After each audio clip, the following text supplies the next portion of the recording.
Also ich bin ja selbst nicht dabei gewesen, als es passiert ist. Deswegen bin ich immer ganz vorsichtig mit Bewertungen. Ja, Aber alle Augenzeugen berichten, also demzufolge nach geht es ja um harmloses Parkvergehen.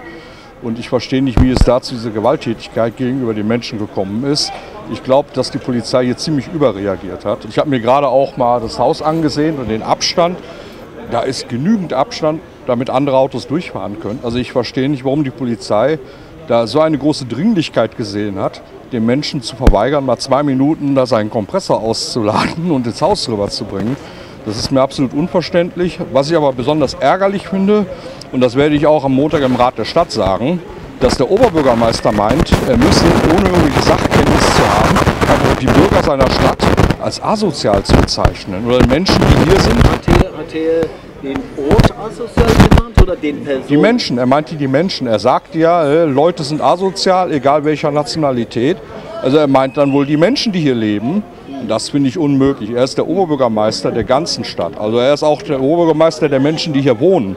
Und das kann nicht sein, dass ein Oberbürgermeister nur aufgrund von irgendeiner oberflächlichen Information heraus sofort solche Wertungen abgibt. Das ist negativ. Das ist, finde ich, auch eine Beleidigung für die Menschen, die hier leben. Das gehört sich einfach nicht. Er hat ja auch hier in Bruckhausen viele Stimmen gekriegt. Auch Menschen, die hier leben, haben ihn gewählt. Und ich finde, ein Oberbürgermeister sollte sich zumindest hier erst einmal blicken lassen, sich vor Ort umsehen und mal sich selber erst ein Bild davon machen, was überhaupt passiert ist, bevor ich eine solche Wertung abgebe, bevor ich hingehe und den Leuten sage, ja, die haben sich asozial verhalten. So eine Wertung kann man nicht einfach abgeben. Da muss ich erst einmal sachkundig machen und genaue Informationen einholen über das, was geschehen ist. Und dann finde ich, kann man trotzdem nicht solche Bewertungen abgeben. Das ist ein Schlag ins Gesicht der Menschen, die hier wohnen. Und was würden Sie dafür tun? Ich werde ihn darauf hinweisen. Der Oberbürgermeister muss sich selbst natürlich darum kümmern, dass diese Sache wieder aus der Welt geschafft wird. Ich finde, er sollte sich zumindest entschuldigen.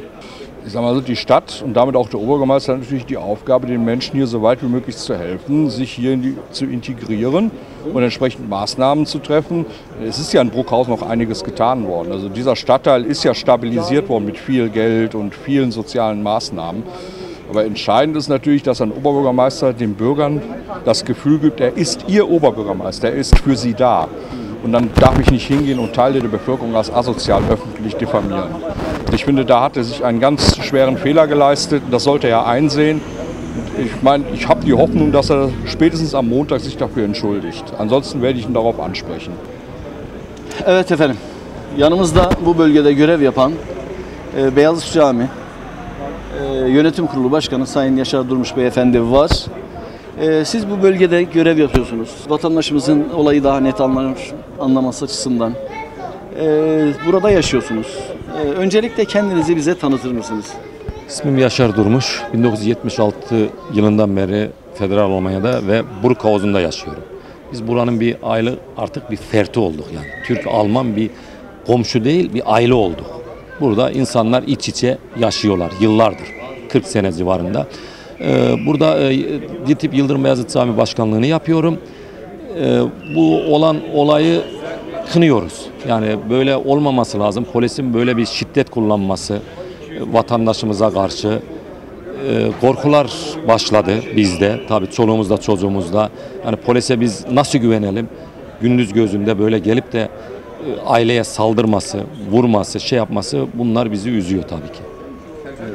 Aynı zamanda Sayın Belediye Başkanı'nın açıklaması, bu asosyal şeyi biz tabii bu bir belediye başkanı böyle böyle olmaması lazım kesinlikle. Yani biz insanız. Burayı, bu semti böyle görüyor. Madem öyleyse gelsin kendi temizlesin ya. Nasıl bu asosyal, nasıl der ya? Ondan da özür dilemesini bekliyoruz. Peki buradaki vatandaşların durumu nedir şu andaki psikolojik durumu nedir? Vatandaşta korku var. Neyin yani korku? Yani polis geldiği sıra otomatikmen aynı Mehmet kardeşimize yapılan onlara da yapılacak gibisine. Yani polisler aşırı böyle agresifleştiler ya, böyle bir şey olamaz yani. Hemen anında iniyorlar, eldivenleri takıyorlar. Daha dün burada Bulgar kardeşlerimiz şurada bir ufak bir tartışma. Hemen köpekler geldi, polisler köpekleri indirdiler. Efendime söyleyeyim eldiven, yani gerek yok dedim. Hatta ben iyi akşamlar dedim, hayırdır dedim hani. Yani bu neyin nesi? Adamların öyle bir bakış açısı var ki bizi yiyeceklermiş gibi. Ne gerek? Yani neyin nesi bu ya? Hani burada ben böyle bir şey, yani ben nerede yaşıyorum? Hani ben Almanya'da yaşamıyor muyum? Bunu anlayamadım yani. Peki efendim. Yani neticede geçmiş olsun diyoruz size. Sağ Bölge olun. halkı olarak sizin nezdinizde. Bölge halkına geçmiş olsun diyoruz. Peki bundan sonra böyle olayların gelişmemesi için neler tavsiye ediyorsunuz?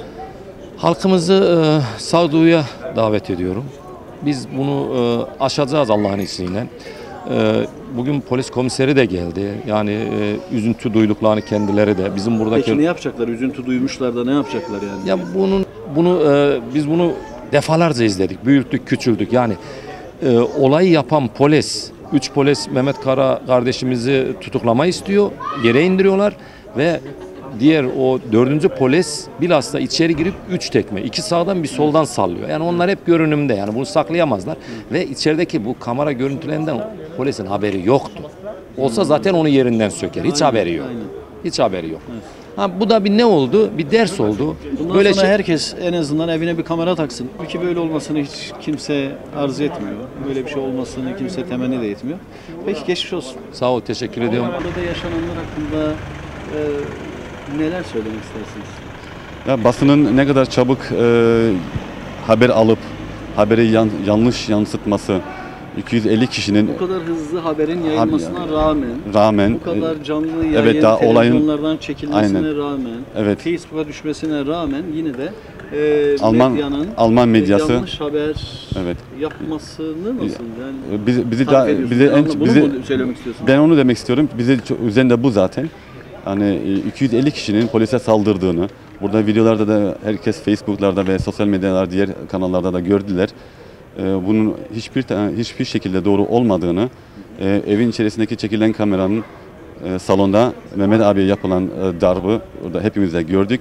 Kim kime şiddet kullandığını, şiddetle de kınıyoruz zaten bunu. Hani biz Mehmet abimizi uzun yıllardır tanırız, aileyi de tanırız. Çok değerli insanlar. Herhangi bir şekilde hiçbir sıkıntısı bir kimseden olacağını da düşünemiyoruz. Hani böyle bir kişiye hiç kimseye yapılması da Mehmet abi gibi bir şahısa yapılması tamamen yanlış buluyoruz. Düşünün bir de yani belediye tarafından onur belgesi almış bir şahıs. Hani diyeceğim şu anda bu kadar. Şu anda yanımızda o gün burada olan, doğru mu söylüyorum? Evet. Burada mıydınız? Yani ben buranın 30 metre mesafe ilerisindeydim. Evet. Ee, Öncelikle sizi tanıyabilir miyiz? evet, ben bu mahallede doğup büyümüş, burada yetişmiş biri olarak. Bu mahallede yürürken arkadaşlara selam vereyim diye bir lokale girdim. Bayramlaşmak üzere. O ara bir arkadaşımız içeri böyle işte biraz panikli bir şekilde girip bacılarımıza girişiyorlar gibi. Hani bayanlara girişiyor polisler sebepsiz yere deyince biz de kapıya doğru yöneldik.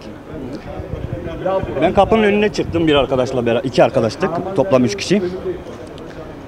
Polis bize tekrar içeri girmemizi söyledi. Bir tanesi böyle azgın bir boğayı anımsatır bir şekilde eline copu almış. Ortalıkta sanki hani dövecek adam arıyormuş gibi. Bize içeriye girin söyledi. Bunun üzerine bir arkadaşım içeriye girdi. Hemen arkasından giriyoruz yani. Üçümüz de döndük. İçeriye doğru girerken o 2 arkadaşımız girdi. O bahsettiğim polis bana doğru gelip eliyle itikleyip Almanca "Verpiss dich" bir de copu göstererek böyle sanki hani benden bir reaksiyon bekleyip vurmak için sebep arıyor gibiydi. Ben bu olay tabii beni yaraladı. İçeriye doğru girdim acaba neler oluyor gibi diye. Ama hiçbir agresif vatandaş görmedim. Yani bizim bu mahallede olan hiçbir kimseden böyle bir hani saldırgan bir tarz görmedim. Çıktım kapıya. Bizim gençlerden biri dedi ki abi dedi bu yandaki polis de bana söylüyor ki köpeği çıkarırım seni ısıttırırım. Böyle bir şey söylüyor. Şahitlerden bir tanesi bana böyle anlattı. Bir başka şahit polisin şöyle bir ifade kullandığını söylüyor. Bu tarafta bulunan arkadaşımız. Ben bu tarafta bulunuyordum. Diğer tarafta bulunan arkadaşımız da şöyle bir ifade kullanmış. Wir kriegen euch noch alle. Daha hepinizi yakalayacağız. Yani bununla ne demek istedi? Veya bir başka polisten böyle tuhaf şey geldi. O zaman da gelecek. Die Zeit wird auch noch kommen. Yani bununla ne demek istediklerini ben çok merak ettim ve çok da tedirgin oldum yani. Geçmiş olsun. Sağ olun. Ümit ediyoruz bu Solmuş. İnşallah son olur yani. Çünkü bize düşman gibi yaklaşmalarını biz anlayamıyoruz. Evet efendim, sizi tanıyabilir miyiz? Ben İsmail Çetin. İsmail Çetin. Burada mı Ben oturuyorsunuz? 80 yılından, 1980 yılından beri bu Almanya'dayım. Burada oturuyorum. Efendim burada mahallenizde istenmeyen üzücü bir olay gerçekleşti. Şu son zamanlarda evet. Son zamanlarda bu gerçekten bizleri çok derinden üzdü yani. Evet, üzdü derken Bu siz neler biliyorsunuz olay hakkında? şimdi olay hakkındaki pozisyonda bir parktan kaynaklanan bir olay. Yani gereksiz bir olay. Yani parktan kaynaklanan derken nasıl bir parktan kaynaklanan? Aslında parkta denmez. Çünkü neden bir parktan denmez? Bu kanunen bir arabadan bir şey indirilme konusunda 3 dakika bir durma alanı olur, zaman olur. Ama bunlar bu 3 dakikayı da bize çok görüyorlar. Bu geçen de benim çocuklar için de geçerli oldu bu. Bu görevlinin bir tanesinin gelip de ters konuşması, arabanı çek işte şöyle böyle falan diye. O esnada alışverişten geldiği için malzemeler indiriyor. Park yeri yok. İçerideki malzemeler indiriyor. O esnada polis memuru geliyor, arabanızı çekin. Olan da diyor ki alışveriş var, indireceğim. Tamam çek diyor. Benim 3 dakika olan da diyor ki benim 3 dakika hakkım var diyor. Burada durmaya. Ondan sonra çekip gidiyor polis. İşte boşu boşuna onlara da zahmet oluyor. Tamam onları da anlıyoruz. Ama bazı yerde de şöyle 1-2 dakika, 3 dakikayı bir göz yummak toleransı tanısınlar. Evet. Onu da tanımıyorlar. Neyse Ya göz yummasınlar. Bence göz yummasınlar. Bence kanunen üzerlerine düşeni yapsınlar. Aynen. Ama kanun ne diyor onu yapsınlar. Aynen. Hiçbir insanı burada Türk'ü, Alman'ı vesaire, Romeni, Bulgar'ı, diğer vatandaşları, diğer milliyetleri kimseyi yermeden sadece burada insan olarak yaşayan bu vatanın, bu Almanya'nın kanununa, kuralına, anayasasına uygun bir şekilde cezai müeyyide gereken durumlarda cezalarını uygulasınlar ama sadece üzerlerine gerçekten görev olan şeyi yapsınlar. Aynen. Onun dışında da gerçekten biz de böyle olaylarla karşılaştığımız zaman gerçekten üzülüyoruz. Ümit ediyoruz. Bu sizin nezdinizde Buruk Havuzu'na geçmiş olsun diyoruz. Sağ olun, teşekkür ederim. Ümit ediyoruz. Bu ilk ve son olur inşallah. Son olur. Bakalım ilerleyen günlerde yine neler olacak, neler Hayırlısı, olacak. hayırlısı. Geçmiş olsun efendim. Çok saygıdeğer izleyiciler. Yani nereden başlasak, nereden anlatsak biz bilmiyoruz. Buradaki görgü şahitleriyle konuşmak istiyoruz. Bizim fark ettiğimiz insanlar biraz tedirgin. İnsanlar konuşmak istemiyorlar. İnsanlar burada olan olayları anlatmak istemiyorlar. Siz, evet Sadık Sabuncu. Evet, Efendim siz de bugün buradaydınız. ben de bugün buradaydım. Basın toplantısında da katıldınız. Evet. Duygu, düşüncelerinizi alsak neler söylemek istersiniz? Aslında çok söyleyecek şey var Recep Bey. Şöyle kısaca anlatayım, kendimi tarif edeyim. 81 senesinde ben Bruckhausen'a geldim. Duisburg Bruckhausen'a. Ve o zamanlar, o seneler burada bir polis müdürümüz vardı. Herr Hans Raulin. Biz ona Dorfşerif diyorduk. Yani mahalle muhtarı vasfında bir kişiydi ve her zaman burada turunu attığında cebinde bonbon olurdu, çikolata olurdu ve ben 81 senesine geldiğimde takriben 6 yaşında olmam gerekir. 6 yaşındaydım ve gerçekten kendisi burada bizi hem eğitti hem yönlendirdi ve doğruyu yanlışı bize kendisi gösterdi kanunlar çerçevesinde ve buradaki gençliği gerçekten eğitti. Ve ben diyorum ki şimdiki polis arkadaşlarımız, polis memurlarımız bu kişiyi örnek olarak alsınlar ve çok şeyler öğrenecekler. Tabii bugünkü basın toplantısının sebebi birkaç gün önce olan olaydan dolayı maalesef hiç beklenmedik bir olay yaşandı burada. Ben şahsen bu olayın altında sadece bir kin, öfke gördüm. Hiçbir kanun içi yapılan bir işlem görmedim, bir davranış görmedim. Ben aileyi kendim tanıyorum ve Bruckhausen'da kendim yaşadığım, büyüdüğüm için bu aileyi tanıyorum ve yani temiz ve her zaman topluma faydalı olan bir aile olduğunu biliyorum. Buradan tekrar büyük geçmiş olsun kendilerine ve böyle bir olayla karşılaştıklarını hiç beklemedim. Çünkü karşı bir tepki yok ve böyle bir olayla karşılaşmamız da Alman ve Türk toplumunun bir arada yaşamasına engel olan bir olay. Biz Türk toplumu olarak her zaman her topluma karşı açıkız. Bu bizim kültürümüzden gelen zenginlik ve her zaman misafirperveriz ve hiçbir zaman karşımızdaki büyüğümüze karşı saygısızlık yapmadık, yapmayız da. Ve buradaki olay sadece polisin kin ve nefretle kustuğu bir olay diye düşünüyorum. Bu benim şahsi düşüncem. Olmaması lazım. Peki polisin kin ve nefret duyabilmesi için, kin ve nefretle buraya gelip böyle bir şey yapması için nasıl bir sebep olacak? Şimdi günlerden bayramdı zaten o gün, biliyorsunuz. Bu arada herkesin tekrar geçmiş Ramazan bayramı mübarek olsun.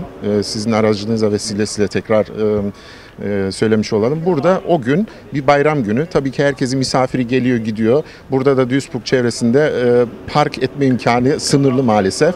Ve burada yakın çevrede çok büyük cemiyetlerimiz var. Ve bir etkinlik olduğu zaman park etme imkanları zor oluyor. Ve bunu belediye de biliyor, polis de biliyor. Ve bulabiliyor, o günü bulup gelip burada işte efendime söyleyeyim arabanı çek, niye burada duruyorsun? Öyle bir davranışla karşılaşmış. Ve Mehmet Bey'in de buna karşılık tepkisi gayet normal ve gayet insancı olmuş. Ve polis memurları bunun üzerine daha fazla ileri gitmiş ve olay meydana gelmiş. Yani burada o gün polisin sergilediği bir şov olarak düşünüyorum ben ve olmaması gereken bir şey. Ama onlar Alman medyası bunu buradaki halkın şovu olarak nitelendiriyor. Siz ise polisin şovu olarak değerlendiriyorsunuz. Şimdi ben polisin şovu olarak değerlendiriyorum. Şöyle değerlendiriyorum. Tabii ki Alman medyası istediği gibi istediği şeyleri yazabiliyor, yazıyor da. Evet. Mesela kameraları izlediler mi acaba? Ben merak ediyorum. Gerçekten Alman medyası o kamera görüntülerini gerçekten verdi mi? Kendi açıklamalarından sonra o kamera kayıtlarını gördükten de sonra acaba söylemini değiştirdi mi? Böyle bir şey yaptı mı? Gerçekten ben merak ediyorum. Ama şu ana kadar herhangi bir şey duymuş da değiliz. Evet. Efendim tekrar geçmiş olsun bir Bruckhaus'un. Büyük geçmiş olsun. Geçmiş olsun diyoruz. Evet, evet. İnşallah böyle şeyler olmaz. İnşallah, inşallah. Evet. Efendim bizim Duisburg Bruckhaus'undan yapmış olduğumuz yayın burada sona eriyor. Efendim hepinizi sevgi, saygı ile selamlıyoruz. Hoşça kalın, Allah'a emanet olun.